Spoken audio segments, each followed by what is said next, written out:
Fra eksempelvis en sokkel af, hvor der er PCB i.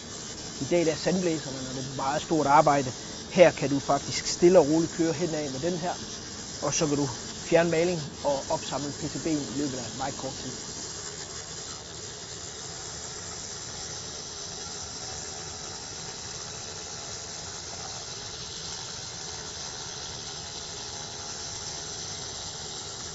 Når man arbejder med laser, så skal man selvfølgelig have nogle specielle briller på. Det er derfor, at hvis I kan se mig nu, så har jeg sådan nogle specielle laserbriller på.